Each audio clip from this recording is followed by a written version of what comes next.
not cross Blake ever. Ever. Trust me, that would be there would be a messy stabbing death. Yeah, 100%. 100%. Not cross Blake ever. Trust me, that would be there would be a messy stabbing death. Yeah, 100%. 100%. Not cross. Hello, my lovely peaches. How are you? It is Wednesday, February 5th, 2025, and I am going to continue reading some more of Jusin Baldoni's timeline of events and the text messages. I was reading his amended complaint. Did you hear my stomach growl? I was reading his amended complaint, and I was up to page 63. However, I realized that the timeline of events was where there was a lot of extra text messages, and I thought that was really hot tea, and I wanted to read it. So if you're interested in continuing this journey with me as I read Justin's lawsuit and the timeline of events, then enjoy this video. Also, don't forget to hit like, share the video, hit subscribe, hit the bell notifications so you never miss out on a new video. And let's get into it. So before I start reading, I had a couple of notes that I made from the last video. So at one point I was saying that Blake wanted to change his words, meaning she was changing the script and she was changing Justin's words, but it was actually Christy was the screenwriter, but still it was his work, his screenwriter's words that she was changing. Also in that 30-point list or whatever, it had said Blake approved script, that Blake was only going to do what was in the Blake approved script. But it said like Blake approved script before, when she signed on. But this bitch was changing the script literally every day. So isn't that hypocritical? I'll only do the Blake approved script. However, I'm changing it every day, but I approve it.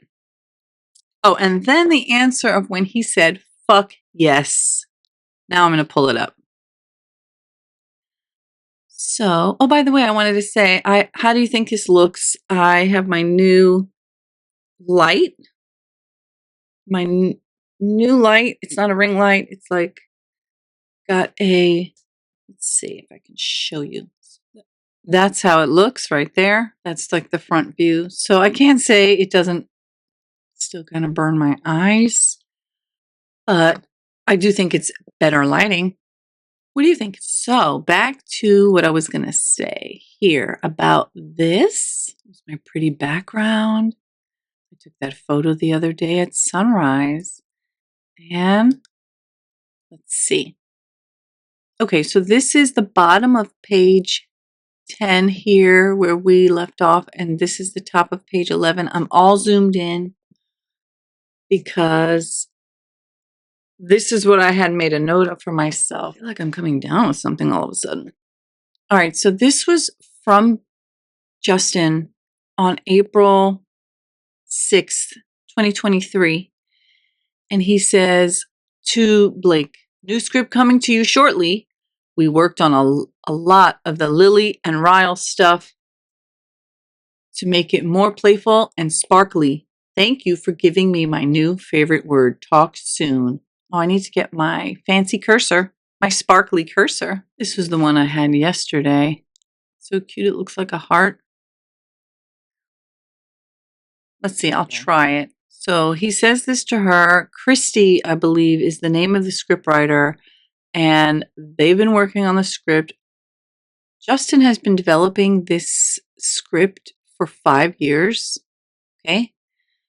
So this is Friday, and Blake responds to Justin, so excited to read Monday. And I already talked about this in the one I did the last time, where it was like a reasonable time, even though she kind of responded to him late. Let's see. So she responds to him at 9. So it's like Friday. So again, I know that like different industries have different rules about like what is appropriate, business hours. Certain jobs are not considered like business hours. But personally, as someone who I have clients, I do work for them and I work remotely from home and I can make my own hours. And when I first started, I was like, I'll work after hours, I'll work weekends. But then I realized that that is really unprofessional in a lot of instances. And, certain things, yes, you're not on a Monday through Friday 9 to 5 schedule. I get that. But at the same time, there is a decorum for non-emergency type communication, off hours, and a healthy relationship between coworkers, partners, like business partners or whatever. I believe having a boundary where off hours is your personal time, so you're not reaching out to your business colleague off hours because they're having personal time. So it's a level of respect, in my opinion. Like anything that you can communicate within business hours and it's non-essential, it's non-emergency, it's not critical, that is the right thing to do. That's how you keep boundaries. Okay, so he wrote to her. I believe this is, let's see, I could zoom in. I believe this was, so, hey Siri, what day of the week was April 6th, 2023? Thursday, the 6th of April, 2023. Well, honestly, I don't know. Is that 6 o'clock? I have no idea. But so it was Thursday. Okay. So then she responds Friday at 9 p.m. So he wrote to her in a regular time. She wrote to him after hours. Then she says she loves the Sparkle Pass. So, I turned off the light. I could see how I really look. Actually, it's like so awful. But you know what? Because I'm feeling a little, something is like weird, I'm going to zap it out right now by taking some superfood. So I have this already mixed together. It's like some superfood. Oh God, it's so sad. It's some kind of vitamin C, a little bit of apple juice, and some immune defense core, COR. It's like a shot. So I drink these.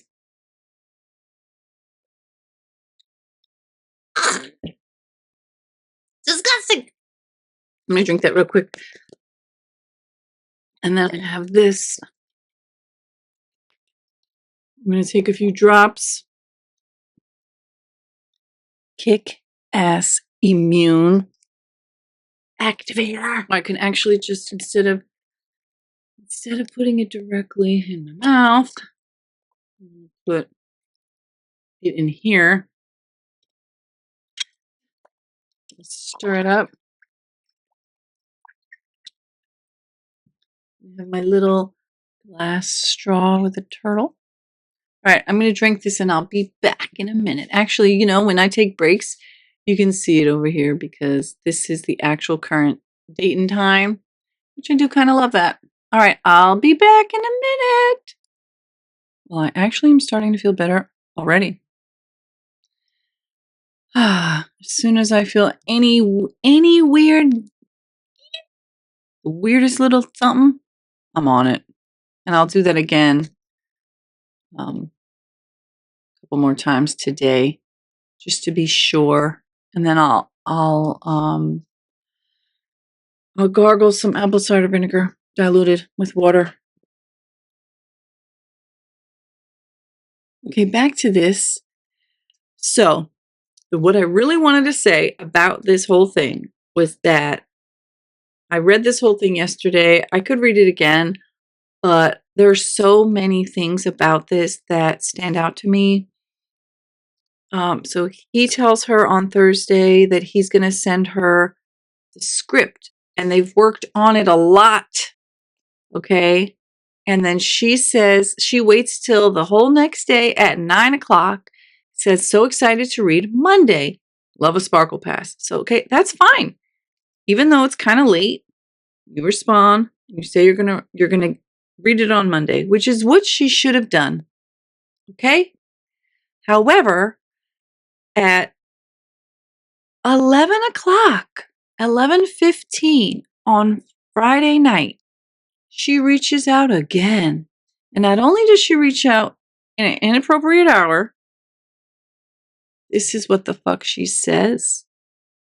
But what I'm going to jump ahead to this because he had written fuck yes to her answer, to her text. But yesterday it occurred to me, maybe, like he wrote it like fuck yes. But it came into my mind yesterday after I did the video and I was thinking about it, that it's actually fuck! Exclamation point. ... Yes. Like just imagine if his answer was actually fuck! Yeah. Yes. Yes. At least that's how it should have been. I wonder if I really wonder because he only took 5 minutes to answer. And I had said, no egos being shown. He's like, fuck yes. And then he's like, I couldn't agree more. But the real answer should have been like, fuck. Do I have a fucking choice? Yes. Because this is the fucking shit she said. I lied. So excited to get to work on this movie. I can't wait till Monday. After already reading, smile face. My kids are going to kill me. They've had enough of me, for Christ's sake. What does that mean? Can we do a little dive into that? Because, like, what? The meet cute scene is, to me, the most important scene in the movie. Sets the tone and needs to feel extra special. Because, bitch, what you wrote wasn't extra special. Obviously, otherwise I wouldn't tell you it needs to feel extra special. If it was extra special, I would be like, oh my God, it sounds so extra special. But no, I tell you, Blake tells Justin, well, this scene is the most important scene in the whole movie, so I need to do it my way. You okay if I play around with some of the dialogue to give her a bit more agency and fun and send it to you? It'll affect some of your lines too if I switch out some of hers. Obviously, aka there'll be more script changes after I make my script changes, so it's going to just like have a ripple effect throughout the whole movie, obviously, because that's how scripts work, right? Shit you say in the beginning has to make sense and later on. So if you refer to shit in the beginning that isn't in the script, then it might kind of seem disjointed, which in my opinion, the movie really did. So the dialogue, she didn't think it was extra special. She didn't think that the tone that was set was the greatest. And she wanted her character to have more agency and more fun. So obviously she didn't think those things were there enough. Okay. But anywhere we can amp their verbal ping pong volley, I think we'll be cooking with gas, right? In other words, Blake thinks that her relationship with Ryan is the shits and giggles. It's the cat's pajamas. It's like everything. It's like, it's the pinnacle of all cool relationships. And everybody wants that kind of relationship. Everybody wants this snarky ass, verbal ping pong volley, right? We don't all want that. That's not actually what everybody thinks is love. Like, not everybody wants to be sparring verbally with their partner constantly. Like, doesn't that get exhausting? Don't you want to just have like a deep conversation with somebody and actually relate? Not just like this sarcastic buzz of like always like coming in with an insult. Like, I get it, Blake. That's your strength. You know how to burn people. You know how to roast them. You know how to insult them. You think it's cooking with gas because you're roasting people. But guess what? Not everybody falls desperately in love with that kind of behavior. You might find it hard to believe, but everybody's not in love with your fucking snarky ass relationship. Anyway, but anywhere we can amp up their verbal ping pong volley, I think we'll be cooking with gas, right? Reel that audience in and make them fall desperately in love with these two. Then, when the other shoe drops, the audience will be devastated. We can use some, all, or none of it. I just don't want to step on any toes. Prayer hands, red heart. You don't want to step on any toes? That's such a fucking lie, because not only did she want to step on toes, she fucking blasted him because he didn't. Oh, it was over here. She doesn't want to step on toes. But like, as soon as he responds back, like, oh, it'll be a blend. And she's like, yeah, I'm not only going to step on your toes, I'm going to burn your whole fucking house down, your whole life. How about that? Like, what? Oh, and then here. Oh, okay, so she responds. So he's like, fuck yes. Even though, again, like I said, it should be like, fuck. Remember. He's like, I couldn't agree more. It's what I tried to do in the last pass and some of what I was hoping we could do together. I can only write and play with what I feel is your tone so much. First scene is most important in film. The first scene is the most important in film. It's why I'm okay with 10 pages. We rarely get to see that in films anymore. Go play, and then we can see how it feels together. So he wanted her to go play. And then, like, so she's like, I don't want to step on any toes. Can I just, like, do a few lines? And then she immediately. That's like it. He gave her that 1 inch, and she was like, it's all mine. Bitch. You're the absolute best, Blake Lively says to Justin. Thank you. Prayer hands again, red heart. And what you did inspired me. What you did inspired me to steal your whole script and redo it because I didn't like it that much, but it inspired me to take it over. What you did inspired me that I could take it over. I love what we're going to do. Sparkle star. Then he emphasized that. Then, let's see. So that was Friday at 11:30, 11 something, maybe it's at 52 p.m. And then Saturday, I think this is 17, so it's like 5:30. She's done. She's ready. Saturday, she's ready to go. She wants to send it to him. Okay, sorry, he was crying his eyes out. So he's fucking busy with his family, and she's trying to do that, trying to send it to him. Okay, so she says, I can send you my pass at the roof or just read with you when we get together next week. Let me know what you prefer. Smile, face. If you knew me in person longer, you'd have a sense of how flirty and yummy the ball busting will play. Ugh, gross. You'd have a sense of how flirty and yummy the ball busting would play. Again, oh, it's my love language. Bitch, why do we care about your love language? It's not you. It's not you. Lily is not Blake. Well, it wasn't supposed to be, but you decided it was because you don't know how to act. So how is this not some kind of sexual harassment or adjacent? Flirty and yummy, ball busting would play. It's my love language. Spicy and playfully bold. Never with teeth, which is an utter lie. I think this is interesting. When someone says with teeth, it usually means something has real power or authority, implying a forceful or impactful element, like a law with teeth, meaning it has enforceable penalties that can be applied if broken, okay? It signifies something that can be effectively implemented and not just a hollow threat. It indicates that a strong ability to enforce something. Our new company policy has real teeth. Anyone caught violating it will face immediate suspension. To show one's teeth. Okay, it basically means that there is lying through their teeth. That's funny. But it basically means that they're not just saying something harmlessly, as she's trying to imply. Spicy and playfully bold, never with teeth.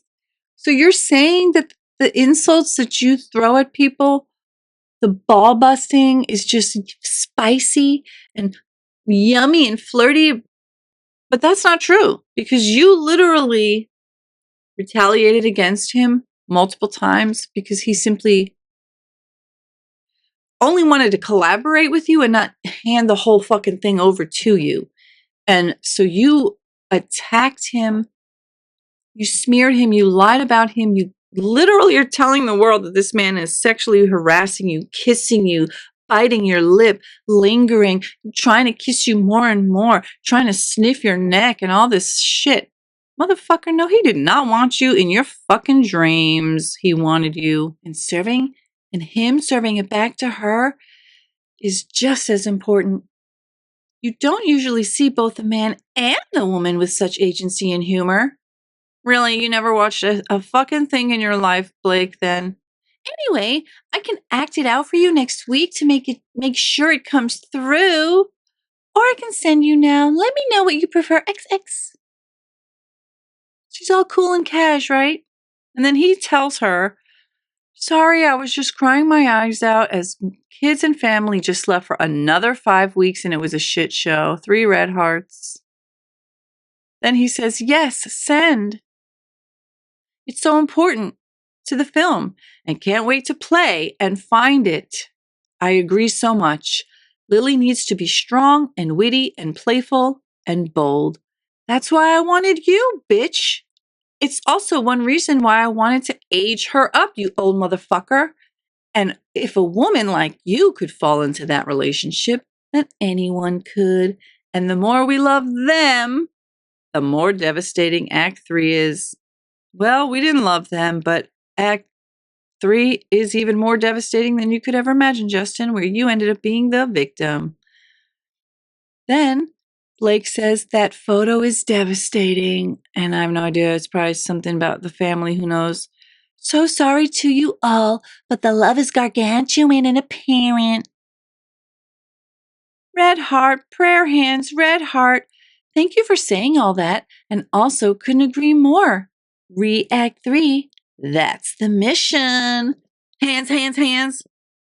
And then he loved that. All right, so now did we get to the part where we're already 24 minutes in? So I did read this stuff. She shared her notes, eagerly awaiting his thoughts, even reaching out to him on Easter Sunday, even though he literally just said his family left. Like, leave the motherfucker man alone. Then, like I said, maybe he didn't answer her. I don't know. He didn't put that in. But April 12th, Baldoni meets with Lively at her apartment in New York. He's greeted by Lively's husband, Ryan Reynolds, who enthusiastically praises Lively's rewrites at the rooftop scene, which we now know was his own rewrites. How cringe and weird and creepy is that? Which he had sent on April 8th. Hours later, as the meeting is ending, a mega celebrity friend of Reynolds and Lively walks into the room and also begins praising Lively's script. And I did talk about this yesterday. And Taylor claimed recently, I was just going there to see my friends. I didn't have no idea there was a meeting happening. How would I even know there was a meeting going on? I had nothing to do with it. Yet she walks into the meeting. I said this yesterday too. If you walk in somewhere and there's a business meeting going on that you have nothing to do with, wouldn't you just go wait in another room and mind your fucking business? No, but Taylor decides. So Taylor's already read. So let's put it in perspective. It's April 13th. Hey Siri, what day was Easter in 2023? Easter was Sunday, April 9th, 2023. So the 9th of April. Okay, so she wrote the pages like that Saturday the 8th. So here it is, like 5 days later, and not only is Taylor arriving at the house while they're at the meeting, but she's already read the pages, okay? And then she's commenting. She's praising Lively's script. So, another question. Did Ryan and Blake lie to Taylor and say, Blake wrote these pages? What do you think? And then she was like, oh, that's great. Did Taylor know Ryan wrote it and she was pretending that Blake wrote it? Like, that's what I want to know. Did she lie? Did Blake and Ryan lie to Taylor and say that Blake had written that? So supposedly Taylor's already taking a step back, which is funny because like days before that came out, I had already predicted like Taylor's going to take a step back because why wouldn't she? Wouldn't she be like, I don't want you to use my name and power to literally destroy another man, but then at the same time, like, was Taylor involved with it? Because supposedly, allegedly, Taylor, so Blake also like usurped some of the music or all of it, and had Taylor have a song that went in the movie, but there was this alleged an article that claimed that the composer who was already working on it was somebody that was mean to Taylor at one point, and so she was like, it's either him or me, and so Blake made them oust that composer, and so that would base and she was like, you can't have my song unless this guy is gone. And again, I don't know if that's true. I don't know if that's just a lie, a rumor, but again, that's something like why Taylor should have to testify, and they also are. So another thing, Justin has apparently said that, let me see if I can pull it up. This article. Jusin Baldoni left emotionally and financially devastated by legal war with Blake Lively. Jusin Baldoni has reportedly suffered immense financial loss. We know that that's true over the course of his ongoing legal battle with Blake Lively. Okay. The actor is suffering financially. And isn't that interesting because like Lively, surprisingly calm. In an exact opposite story, Blake don't give two shits, right? She's like, I'm cool. I fucked up a man's life. I got caught out. I got caught out being a liar and a fucking awful evil person. But I'm cool. But then Daily Dose of Dana had said somehow she knew that Blake is actually in the Bahamas or something right now, and that this is an old picture. They say it's a new selfie, but they were like, no, it's not. Man, I feel so bad about what she put him through. And he's suffering, and he's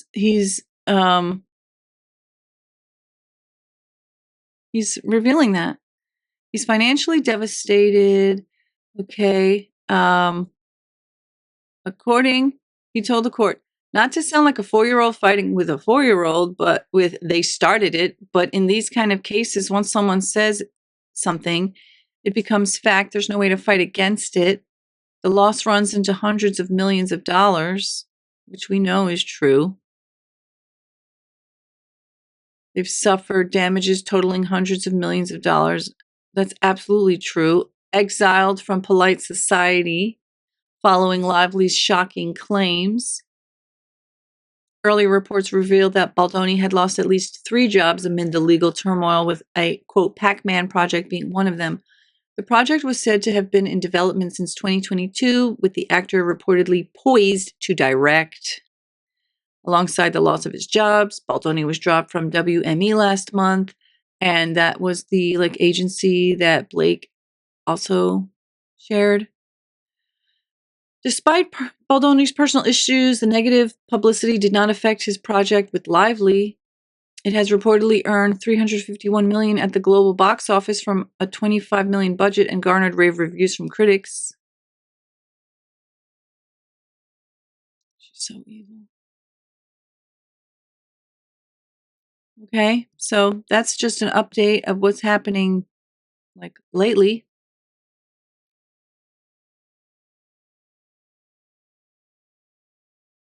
Okay. So then we talked about how she was ill again. She asked for the FDX file. Okay, is this the part? April 14th, Baldoni and Lively text about script changes and enhancing dialogue for the role of Lily Bloom's mother, Jenny Bloom. Baldoni conveys he's happy for Lively to share her notes, but ultimately wants to run any changes by the scriptwriter, Christie, out of respect. Lively agrees. And I'm sure the scriptwriter had a contract and shit as well. In the wake of the meeting 2 days earlier, in the presence of Reynolds and their mega celebrity friend, who Lively describes as her, quote, dragons in a lengthy text to follow, Baldoni feels obliged to text Lively, saying that he liked her pages and hadn't needed Reynolds and her mega celebrity friend to pressure him. Baldoni acknowledges Lively's text about her, quote, dragons, and apologizes for not responding right away. However, he promises to send her a more thoughtful voice note later that evening when he gets home from his plans. Zoom in. Okay, so this was the part that like really baffled me. So first she tells him, when he tells her like they've been working so hard on the script and so much with Lively and Ryle, and then she's like, it needs to be special, extra special. Okay, she's immediately like, can I redo this shit? Now, here she comes with, I took a look at Jenny's scenes. It's always different when you read with yourself in mind as a character. I see why a higher caliber of talent isn't working out. I don't know what the fuck that means. What does that mean? So this is the 14th, by the way. I took a look at Jenny's scenes. It's always different when you read with yourself in mind as the character. I see why a higher caliber of talent isn't working out. I don't know what that means. It doesn't feel like Jenny has a point of view if she's going to care so much, but what's on the surface or appearances, we have to, at a minimum, see what's underneath. We need to see where that comes from. Or if we don't have the runway, we need to give her more faceted depth in what we do see of her. I also think we're missing an opportunity to see more of Lily in her mother and vice versa. It would help make the characters pop and feel indelible. So this bitch is like basically, I don't like your script. I don't like how you've developed the characters. It should be different. It needs to be better. I want to change like a lot, everything. Anywhere we can undercut all the drama with irony, effervescent characters, and unexpectedness, our movie will sing. I'm going to tell you, that's a word salad of bullshit. Like, what? What do you mean by that? Undercut the drama with irony? How? How are you going to do that? What is an effervescent character? What does unexpectedness mean? Like, what do you mean by that? You're just using big words to try to sound so artistic, but it doesn't actually mean anything to me. But this is what it means to me. She wants to change everything. That's what it means to me. I think it's a quick pass that doesn't add page count.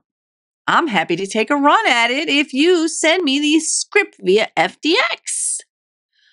Here, I want to change everything, and I'm happy to do. It's just a quick pass. Doesn't add page count. I'm happy to change everything. Just remember, yes, she's married to a powerful person. This is like a C-list actress who hasn't worked in like 3 years. She just had a baby, which again, that doesn't mean anything as far as like not being talented, not being skillful, not being all that. So I'm just saying like she's got responsibilities at home as well. She's just had her 4th baby. Her 4th baby is only a couple months old when she started working on this. She's got 3 other babies at home. My point is like, How do you have so much time to be so focused on literally taking over something that this has been in development for 5 years, and you think it's okay to just take over and change everything? If you send me the script via FDX, I can also play with anything else that needs a little magic to help fast track some of the conversations in rehearsals. Or if you prefer I stand down, please let me know.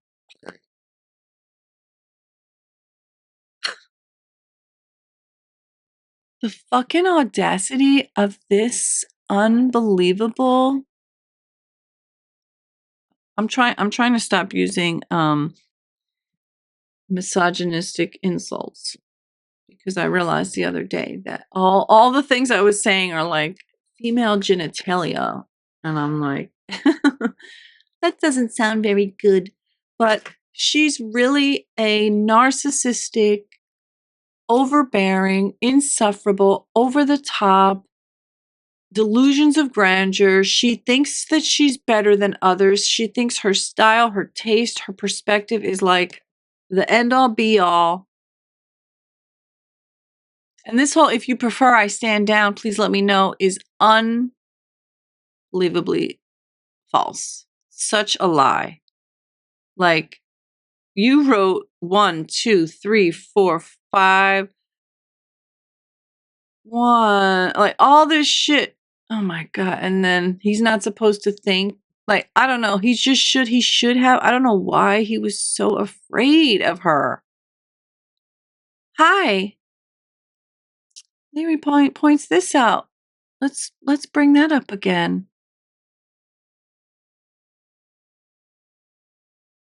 Hold on. Okay, so she's trying to change his whole script, take over everything, and not just Lily's rooftop scene, not just Jenny, the mother's entire dialogue, entire character, but literally anything else that needs a little magic. Okay, so his response: "Hi, on with no more. These people. Together we can end domestic and sexual violence. Our domestic violence partner on this film responds shortly like, hey, bitch, get your fucking head back in where it matters." But then he actually says, I think you're exactly right. So well said. Happy for you to take a pass. Love what you did on the rooftop, but out of respect, we'll want to run it back. It says but I think this is by Christie, the screenwriter. Once done, and get her eyes on further tweaks to make sure her voice remains. Oh, you mean the lady who you hired to write the script? You want her voice to remain? Aw, that's nice of you, Justin, but Blake doesn't give a fuck. I just canceled my next meeting and have an hour. Do you want to hop on Zoom and we can jump into final draft together and collab in real time? Like right now, bitch. Here's a link. Hope this makes you smile. Come on, you want to work together? Let's work together. I will get in here nitty gritty. We can do it together. But then guess what happens? Here, let's zoom in to see if we can see. No, we cannot see the date nor the time. Let's see if we can see it on hers. Hey Siri, what day of the week is April 14th, 2023? So it was a Friday again. She likes sending shit out on a Friday. Okay, so here it is, Friday. She wants to rewrite everything.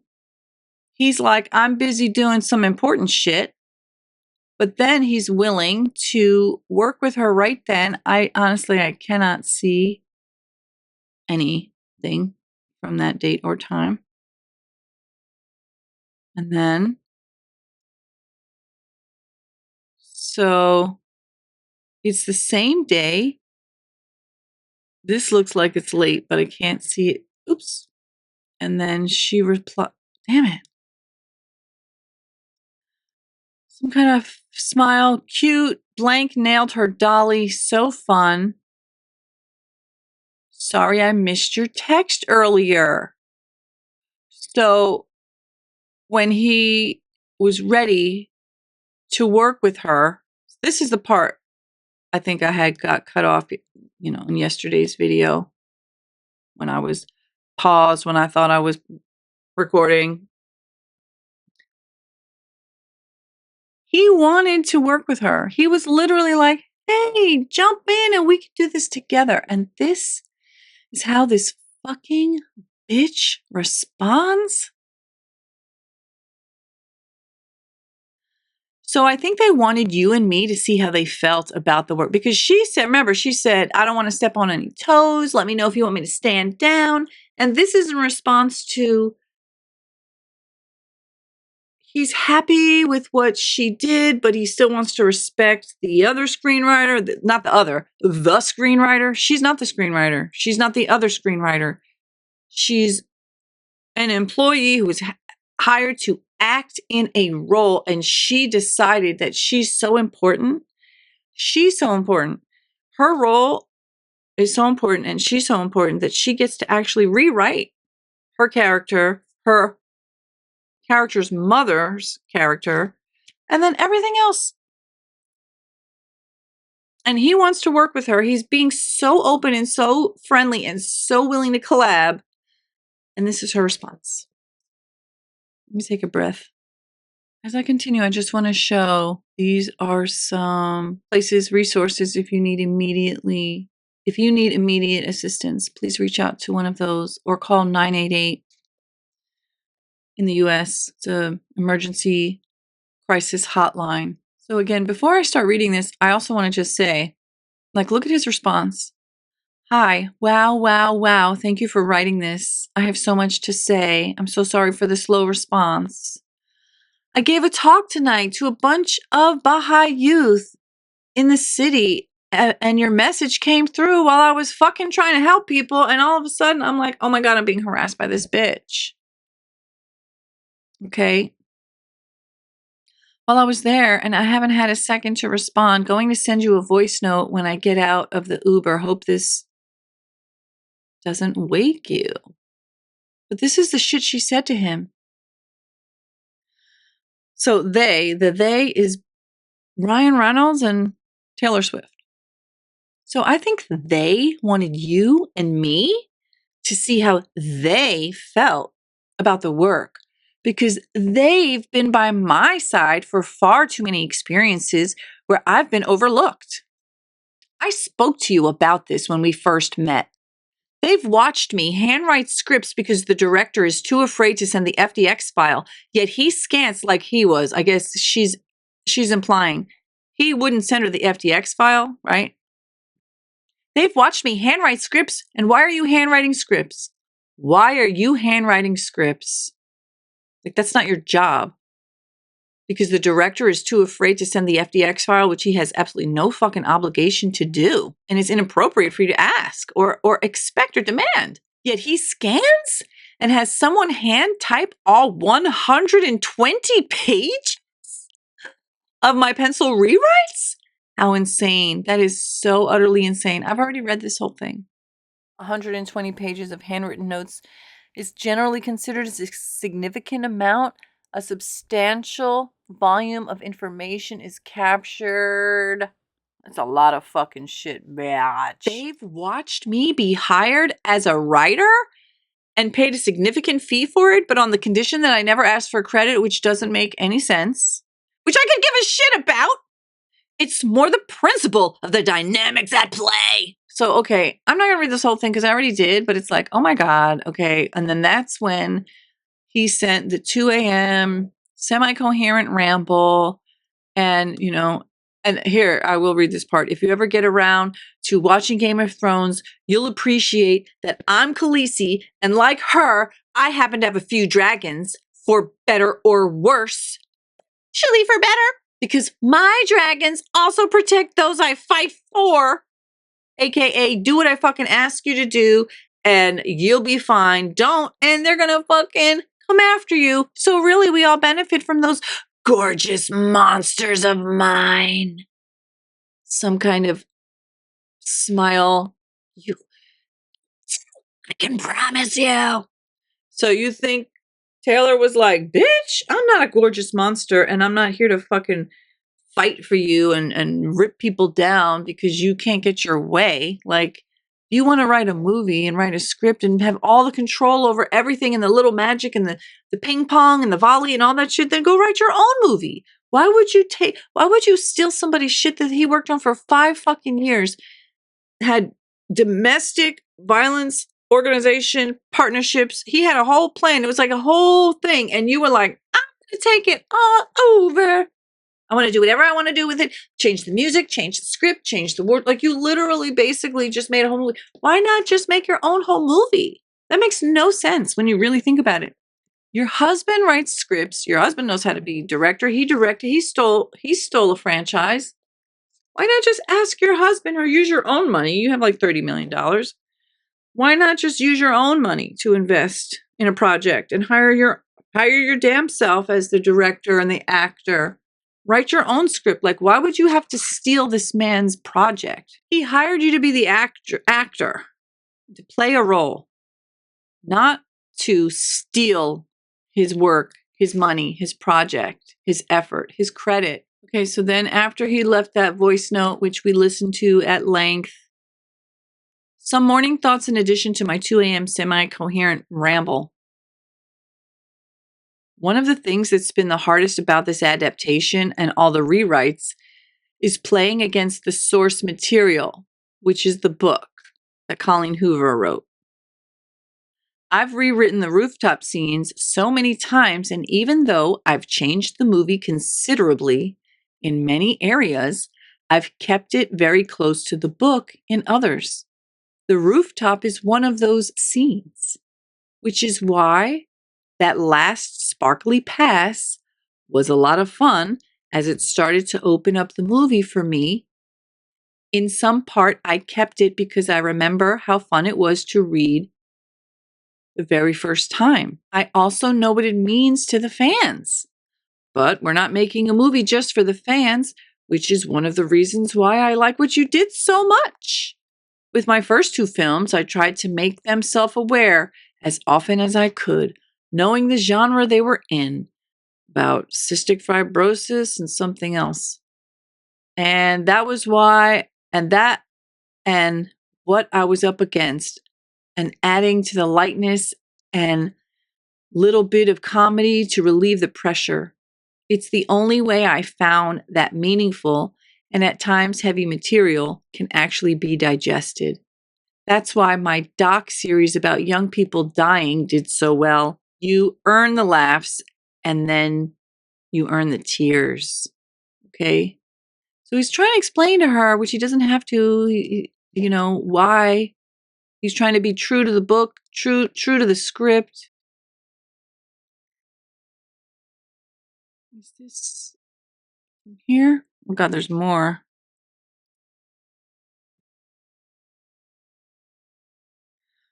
Oh boy.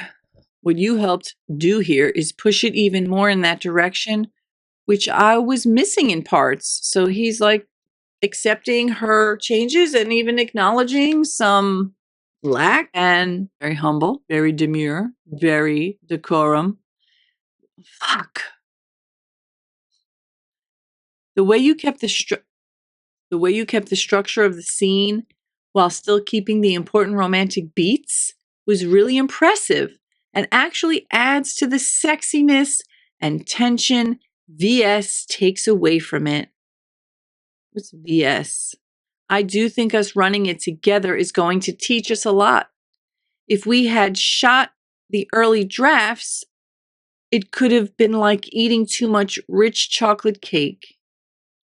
I like the messiness, and I like her having real agency and being a willing participant. VS, him just happening to her and calling out the things about him the audience is already thinking. They are smarter than the studios ever want to give them credit for. So are we.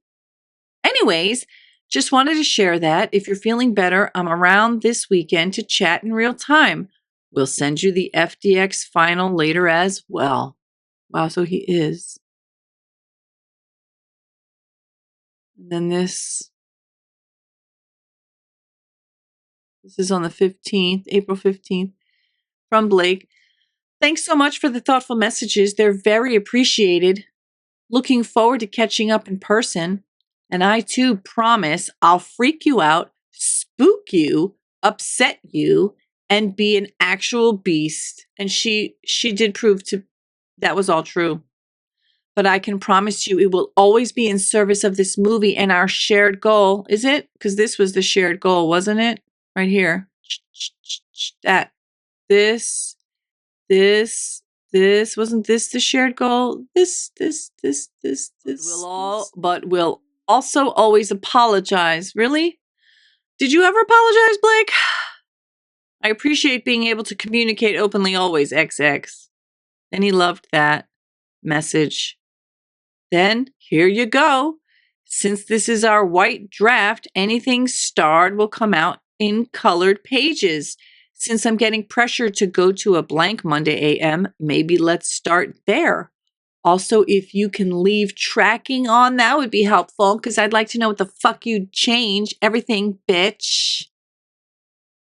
Let's see. Oh my God, this is already an hour. Wow, time flies when you're having fun. April 14th, Baldoni followed up with a voice note as promised, responding to her text about her dragons, and he expressed his sincere apologies for not being more sensitive to her feelings when responding to her notes on the rooftop scene, which he was very sensitive, and he was apologizing for nothing. He acknowledged how lucky she is to have her husband and friends as her supporters.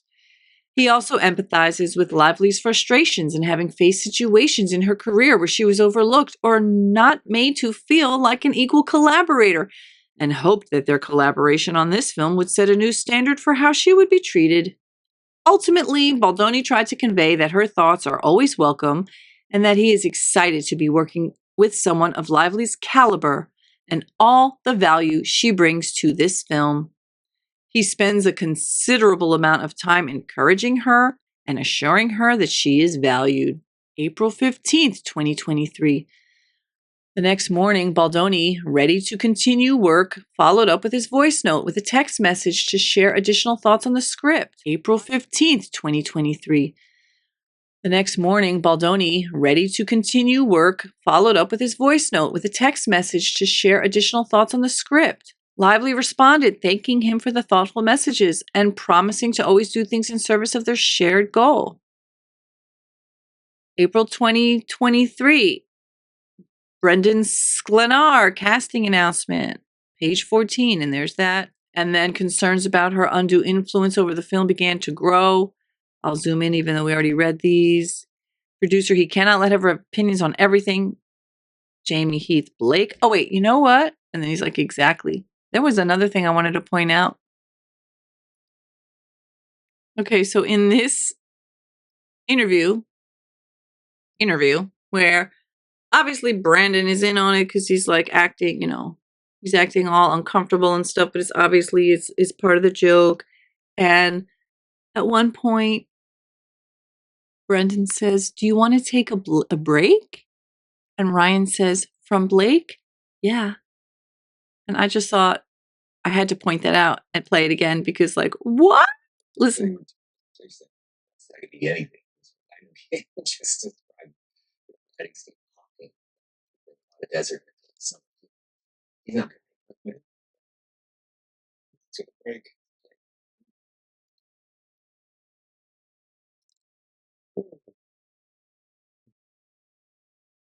Did you hear that? That was a joke, wasn't it? He's not going to come in. Take a break. One more time. And tell me that's not uncomfortable. He's got wait. He had himself all up on that man. Take a break. You want to take a break from Blake? Sure. On a desert in the middle of summer. He's not going to come in. Take a break. And then look at this. The man has got so he's leaning forward. He's got chest to chest. He's got this man's knee in between his legs.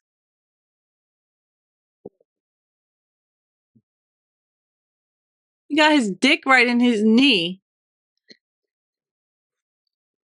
And then the mom gets in on it.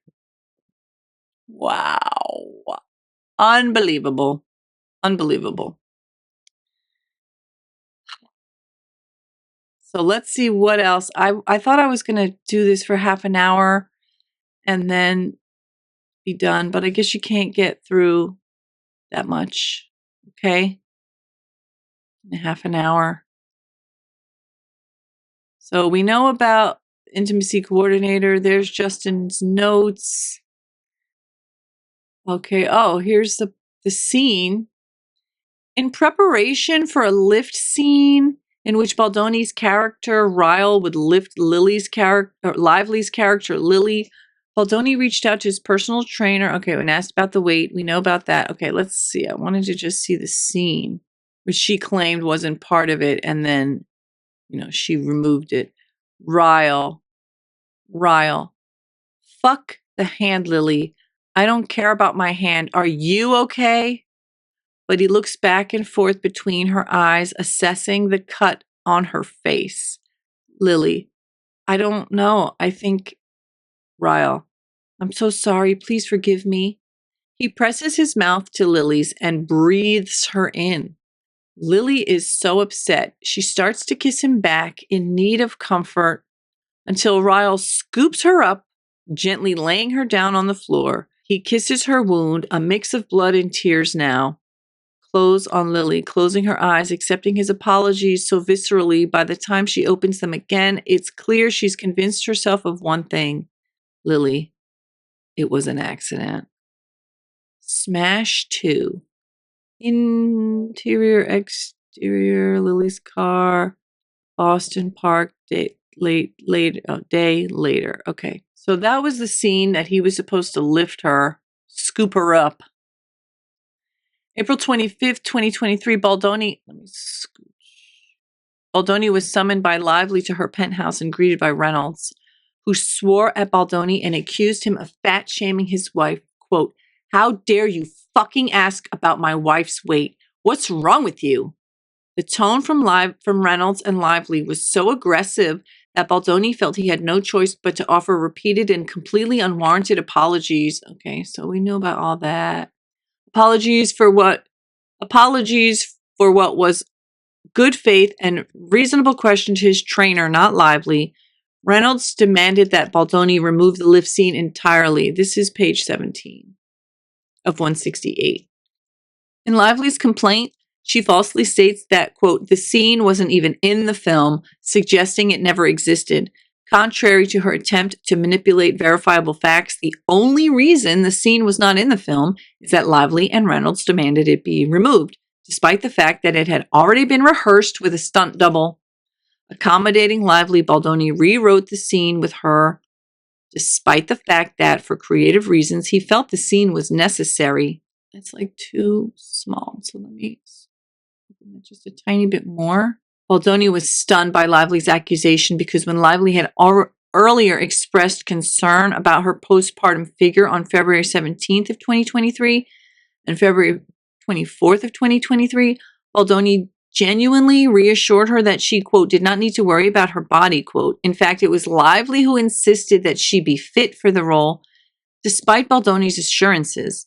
In this meeting where Baldoni was aggressively confronted by Reynolds and Lively told Baldoni that if he could not get on board with how she works, quote, he still had 2 weeks to recast her. And motherfucker, why didn't you? You should have just said, this is such a headache. You are trying to take over this entire movie. I could actually recast you right now, go back to the original script that we had written, me and Christy, and just start over and not have to deal with any of this insanity. But you know that phrase, throwing old money after bad, or throwing good money after bad, or whatever? It's like, when you have invested so much and then you just feel like you can't, you feel like you're trapped in this impossible thing. But the reality is that You really should have dropped her. You should have. She gave you your opportunity. Okay, but it continues. As Lively well knew at the time, it would have been impossible to recast her without incurring millions in expenses for a film that was already half shot. In addition to financial repercussions, it would cause the studio and Baldoni severe reputational damage, including their relationship with Sony, the film's distributor, and financiers. Thus began a pattern of demands by Lively and acquiescence by Baldoni. He opted to get on board for a lack of a viable alternative, and I don't know. He did what he did. And here we are. But I think it's fair to say he had no idea how bad it was going to get. All right, I'm going to read 2 more pages and then we're going to stop. April 25th, 2023. The line producer on the film shares concerns about the ballooning wardrobe budget resulting from Lively's takeover, stating that it was, quote, way more than she had ever seen wardrobe go over a budget with the initial spend. As mentioned in the complaint, quote, the wardrobe budget ballooned. So let's see if we can zoom in on this. This is April 25th, 2023. It ends with us wardrobe spend, FYI. Line producer, too high all. Wardrobe's budget for spending is $185K, $185,000. Normally,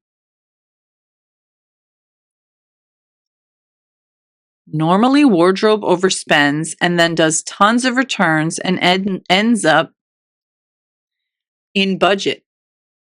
Our wardrobe, sorry, it's like so awkward, team told me they spend about $500K, but then land back at $185K once returns are done. Oh my God. $500,000? To date, they've already spent $615,000 and they need their Cash It cards all replenished because they've only shopped for Justin and Blake. They had to reshop everything for Blake after creative changes, but it's a lot of money. I trust them, of course, but I want to keep you all posted, as this is way more than I've ever seen wardrobe go over budget with the initial spend. My God. At this point, we have to replenish their cards because they haven't shopped. Because they haven't shopped for the other characters, just keeping you all fucking posted. Unbelievable. Insane. Insane in the membrane. April 27th, Baldoni feels homesick. His family is back in California, and it has been weeks since he has seen his kids. Lively offers to have Baldoni fly with her to Los Angeles and back for a weekend so that the two of them can continue working on the script. 6 hours there and 6 hours back. By all accounts, Lively feels at ease with Baldoni and is not only willing, but invites Baldoni to share an airplane cabin with her and her children. Let's zoom in to these teeny tiny fucking size -5 font. Oh my God. Justin Baldoni, April 27th, 2023. Blake just offered to fly me to LA with them tomorrow at 2 p.m. so we could get 6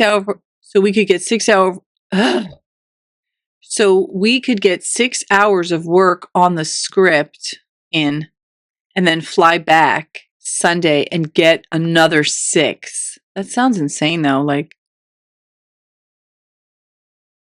And then Jamie Heath, okay, let's talk when you get there.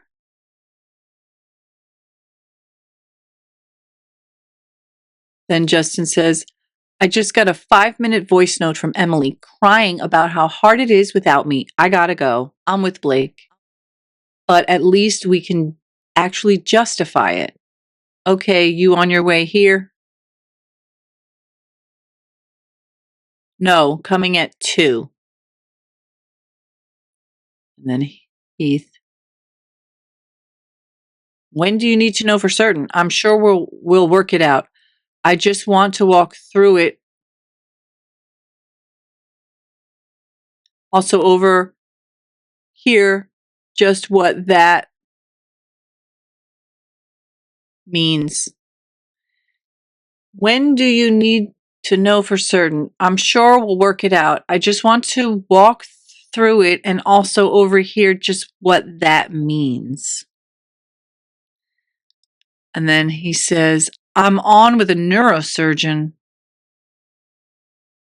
Ring me, sir. And then he says, okay, wow, okay, call me afterward.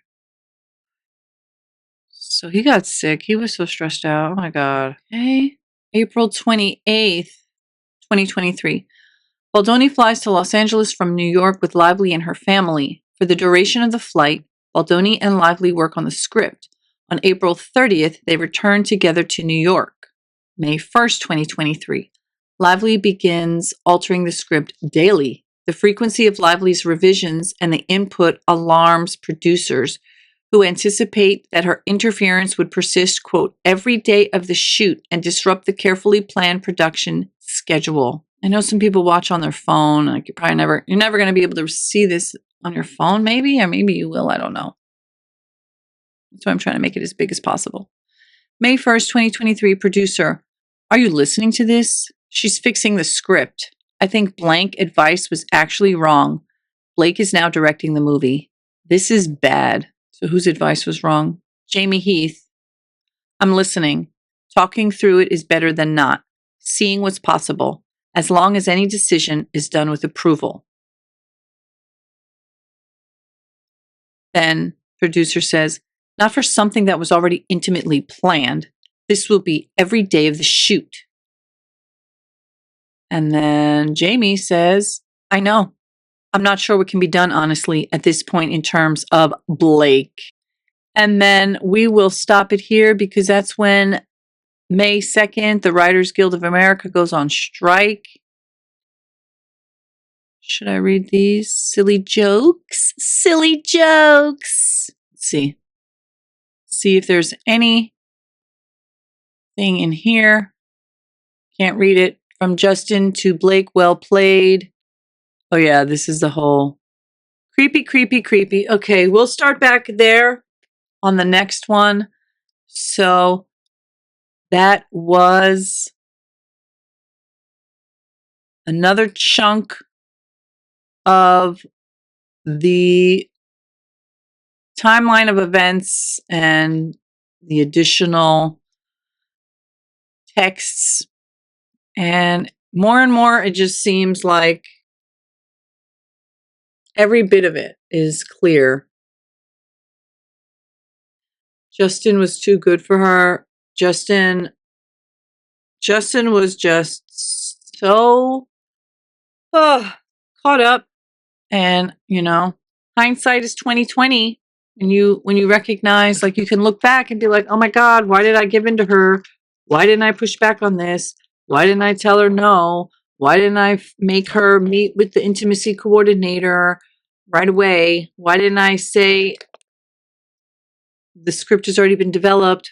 I really appreciate your enthusiasm, but no thank you. We've already been working on this thing for 5 years, betcha. Why do you think it's appropriate to just come in and try to change somebody's work?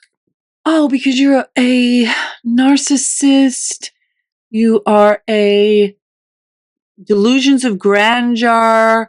You think you are better than everyone and you think you're entitled. And I think that she will finally get her due. But I do think that Justin's lawyer, Brian Friedman, was trying to get the trial date moved up from March of 2026 because Justin said he's suffering financially and he'd like to get this resolved. I'm hoping that people will pick him back up again work-wise and that he won't be suffering in the interim of waiting for the trial to start. But I definitely believe that he should press sexual harassment charges against her, because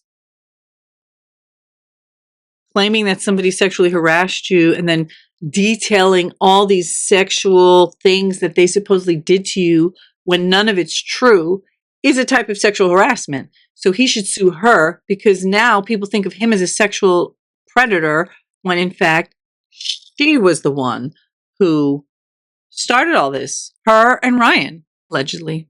So those are my thoughts. And as always, don't forget to hit like, share the video with anybody who's interested in this case or in some of the other cases I've been following. And I have playlists you can check out. Don't forget to hit the bell notification so you are notified when I put out a video. I had originally thought that I was going to start doing live streaming, but like I said in my last video, I'm not going to do live streams because the algorithm for uploaded videos is totally different than the algorithm for live streams. So I prefer making videos that I can edit anyway. And, when you do live stream, there's a lot of like errors and stuff and things that you just can't fix. And then the long ass live stream, it's very hard to edit it. So I prefer making my own videos and editing them as I prefer and then uploading them. Also, I had put a post in the community tab, which was a poll asking what time is best for you for me to upload videos. 10 Eastern Standard Time, 10 a.m., 11 a.m., noon. Do you prefer 1 o'clock, 2 o'clock? So I put a poll. I can only put 4 options. So it's like 10, which is basically like 9 a.m. to 11 a.m. Then I have noon, which would be like noon to 2. Then there's 4 o'clock, which is like 4 to 6, let's say. And then there's like the midnight option, midnight to 2 a.m. And I had 4 people answer my poll, and literally each person picked a different thing. So it's like even. So if you would please go vote in my poll. And most likely what's going to happen is I'm just going to make my videos. And well, no, so like sometimes I make the video. If I finish this video tonight at some point, I'll just upload it when I'm ready.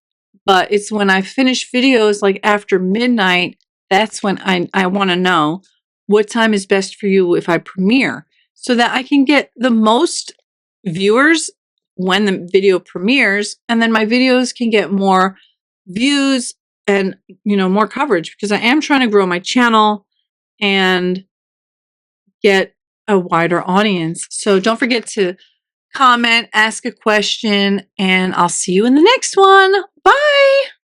PetLoveDreamingPeach.com